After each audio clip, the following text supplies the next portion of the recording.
Foto del día.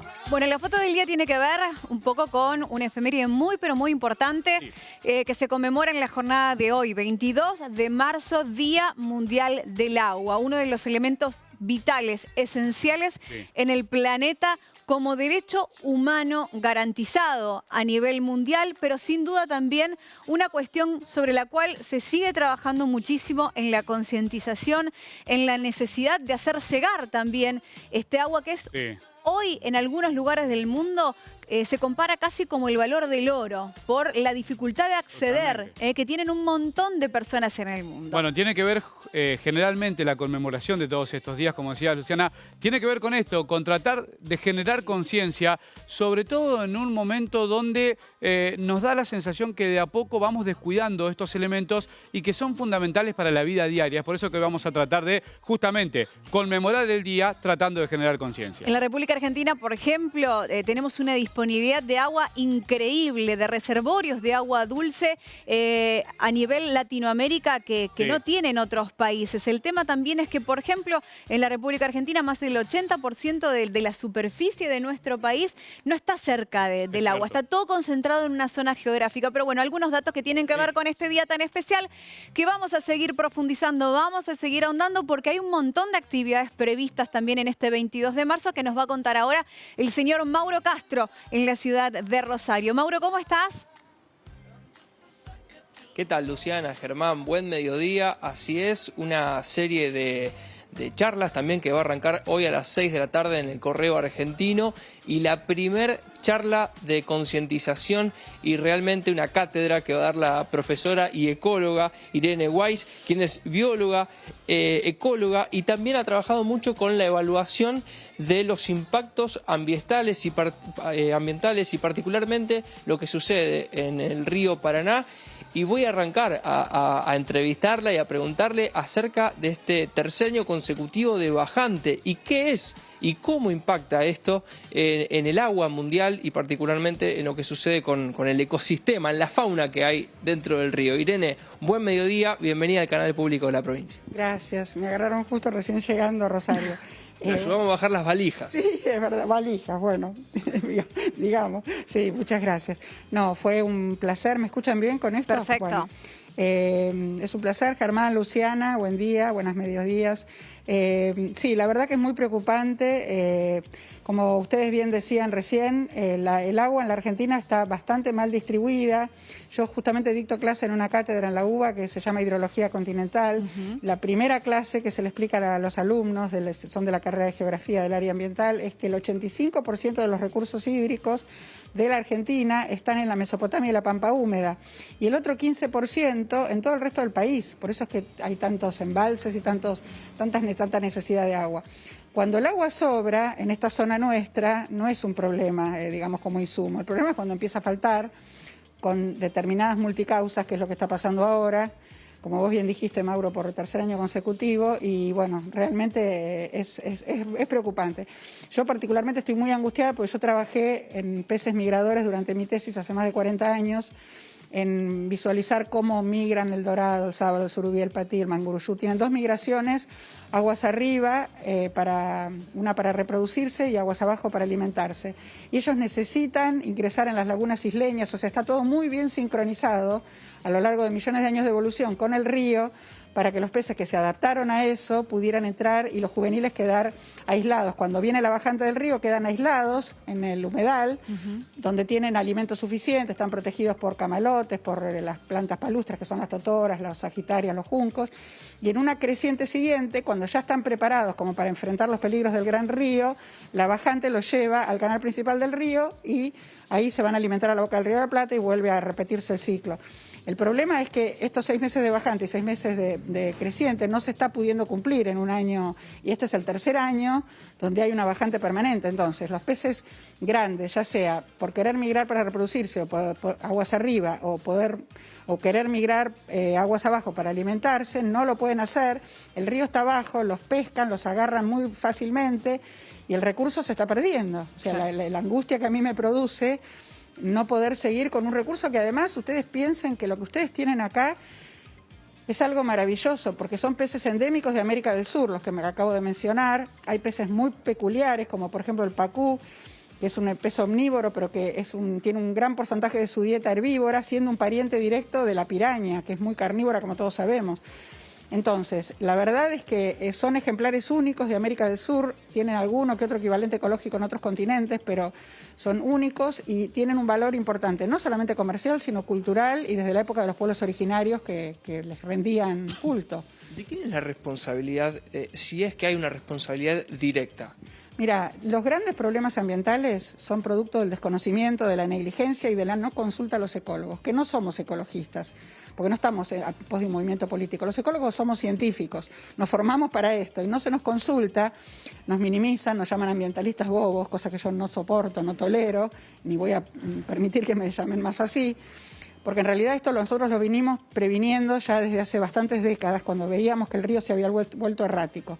Yo hoy voy a mostrar, justamente en el correo, en la presentación, una publicación que yo hice en la década del 80 con mi director de tesis, que fue el doctor Argentino Boneto, que trabajó acá fue director del INALI, Instituto Nacional de Limnología en Santo Tomé, en el puerto de Santa Fe. Y él insistía muchísimo con esto. Y decía, ¿cómo puede ser que el río se haya vuelto errático, que los 6 meses de creciente y de bajante ya no se cumplan? Y eso fue producto, en ese momento no se hablaba del calentamiento global, pero sí ya había una producción, digamos, indisciplinada de cultivos. Todavía no había entrado la soja entró después en la década del 90, pero ya se mal utilizaban los terrenos de los humedales, de los alrededores de las lagunas isleñas. Ya las quemas se vienen haciendo hace mucho tiempo.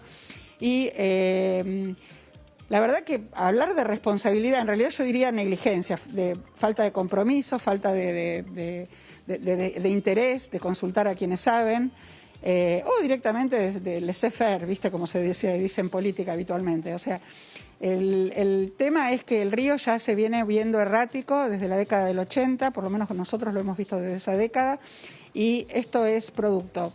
Desde mediados del siglo XIX empezó una gran deforestación en la alta cuenca, en la zona sobre todo del estado de San Pablo, que es parte de la cuenca del Paraná también, con todo el Paraná superior, más la década del 50 del siglo XX, o sea, 100 años después, la era de los embalses. Los embalses no tienen tanta responsabilidad en cuanto específicamente al tema de los peces, pero sí se maneja el agua a la necesidad de la energía y del suministro, ¿entendés? Para qué se usa ese recurso. Entonces, también hay que tener en cuenta que a veces nos han dejado, digamos, con el río muy bajo por cerrar compuertas en embalses aguas arriba.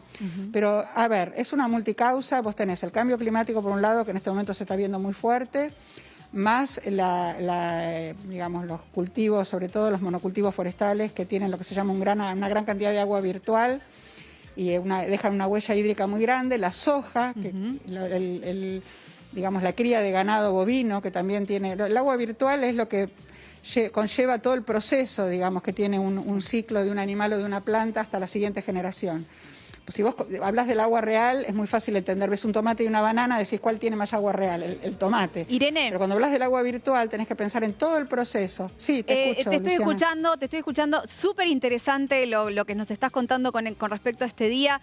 Pensaba también esto de la falta de responsabilidad de entre todos, de cada uno de los sectores a la hora de cuidar un bien tan valioso como es el agua. Pensaba, por ejemplo, vos hablabas del INALI, ¿no? Ubicado ahí sobre un río salado que hasta hace un par de meses tuvo una mortandad de peces tremendo, con una altura del río muy bajo, y cuando llovió barrió todo el producto de los agroquímicos de los campos, que eso fue a depositarse en el agua y produjo una mortandad de peces increíbles. Y así vamos sumando desde cada sector la falta de cuidado de este bien, que es único, que es el que nos permite vivir en definitiva. Sí, eso que vos mencionás, cuando yo lo vi en los videos por dron, los últimos que sacaron, que los publicaron en las redes, yo lloré, te juro que lloré, porque para mí los peces del Paraná son como mi perro, como mi gata, son como mis mascotas, fueron mi vida. Yo dediqué mi vida, más de 40 años, a eso. Entonces, ver lo que está pasando, cómo los están capturando con un palo en la cabeza, porque ni siquiera necesitas caña. Ves un pez grande con la bajante del río y lo sacás así tranquilamente, no le das ni posibilidad de escapar. y que no puedan seguir su ciclo, volver a tener, digamos, sus crías y que pase de una generación a otra, yo sufro cuando veo eso. No, es tremendo. Y lo que vos comentás de los agroquímicos y de los fertilizantes es grave. O sea, me refiero a agroquímicos, son fertilizantes y plaguicidas, ¿no? En realidad. Cuando no los matan los plaguicidas, el exceso de fertilizantes produce lo que se llama un bloom, que es un exceso de cianobacterias, que cuando yo estudiaba era una alga azul verdosa, la llamaban algas cianofisias porque fotosintetizaban. Después, con el avance de la microscopía electrónica, te estoy hablando de varias décadas que pasaron desde que yo estudié, ¿no?, en la universidad, se vio que eran muy similares a las bacterias, pero que hacían fotosíntesis, pero que tenían la particularidad de ser las únicas que podían capturar nitrógeno del aire, cosa que es raro, porque en general las plantas necesitan el nitrógeno como sal de nitrato, ¿no? Y entonces, cuando hay mucho fosfato, que es justamente el exceso de fertilizantes con una lluvia fuerte que los lleva al río, produce esto, ellos capturan el nitrógeno del aire, porque ya no es un factor limitante, una sal de nitrato, tienen los fosfatos y empieza a haber lo que se llama un bloom, que en inglés es una floración, no es que la alga florezca, pero se lo llama así, y eso tiene una cianotoxina. Hay una especie que, bueno, nosotros los biólogos en latín la llamamos Microcistis aeruginosa, se llama microcistina, lo menciono no para darles un nombre raro, sino porque es una toxina hepática muy fuerte que los peces se le mete por las branquias, los mata y después todas las aves filtradoras como las gallaretas, si tuviéramos ballenas de agua dulce, que no tenemos, acá no existen, pero las ballenas vieron que filtran como si tuvieran unas barbas, como unos peines, bueno, las mataría al instante, porque es una toxina muy venenosa y bueno, estas algas son producto de ese fenómeno que vos decís, por eso aparecen tantos peces muertos y a eso se suma que suben las temperaturas en verano, el poco oxígeno del agua se escapa al aire y los peces necesitan por lo menos 5 miligramos por litro de oxígeno para vivir bien y vos pones el oxímetro en el agua y cuando no encontrás depresión, que quiere decir oxígeno cero, encontrás 1 o 2 miligramos por litro. Ningún pez puede vivir con 1 o 2 miligramos por litro. Entonces, para eso estamos los ecólogos. Tal cual. Irene, para eso, pero para prevenir, no para que nos llamen nos llaman como bomberos en un incendio, ¿entendés? Cuando hay que piloto apagar, en una tormenta para resolver un problema que viene de tiempo. Tal cual. Exacto. Muy cortita, por sí o por Irene, por sí o por no. Tengo una pregunta muy cortita. Si no tomamos conciencia, sí, Germán, no nosotros, pero sí los hijos de nuestros hijos y así pensando en muchos años adelante. Si no tomamos conciencia, insisto, por sí o por no, ¿en algún momento nos podemos quedar sin agua? sí, lo que no sé, no te puedo decir cuándo, pero que puede pasar. Que ese fin está bastante cerca. Y sí, mira, basta con ver, te lo digo rápidamente, el informe, pues sé que están mal con el tiempo, pero el último informe de biodiversidad del Panel Intergubernamental de Cambio Climático habla de eso, se presentó el 28 de febrero. Lean los diarios del 1 de marzo. Iba a decir del 29 de febrero, no fue bisiesto este año. Del 1 de marzo, el Ministerio de Ciencia y Tecnología de la Nación hizo una hermosa presentación por YouTube para todo público la semana siguiente, los primeros días de marzo, coordinado por la doctora Carolina Vera, que es una gran científica argentina, ella es miembro del Panel Intergubernamental de Cambio Climático, uno de los argentinos, y la verdad es que la gente tiene que poder leer lo que está de divulgación para enterarse. Porque no podemos ser ajenos a esto, no solamente, o sea, no es una cuestión de la ciencia, es una cuestión de todos. Irene, la seguimos esta tarde, seguramente un montón de gente va a estar participando de esta charla a las 18 horas y vamos a seguir hablando acerca de este tema que es súper, súper importante. Hoy la cuestión de las efemérides hacen que podamos hablar de la importancia del agua, un tema del que tendríamos que hablar absolutamente todos los días de nuestra vida. Gracias, Irene. Bueno, los esperamos a todos con mucho placer y bueno, pueden pedir después certificado a la Cátedra del Agua, la inscripción es libre y gratuita. Ahí está. Gracias, Irene, y gracias, Mauro. La verdad que es admirable. Una genia. Admirable lo que habla esta mujer. A las 18 en el Correo Argentino, Buenos Aires y Córdoba, allí pueden acudir para presenciar la cátedra. Ahí está. Mauro Castro, entonces. Muchas gracias, Mauro.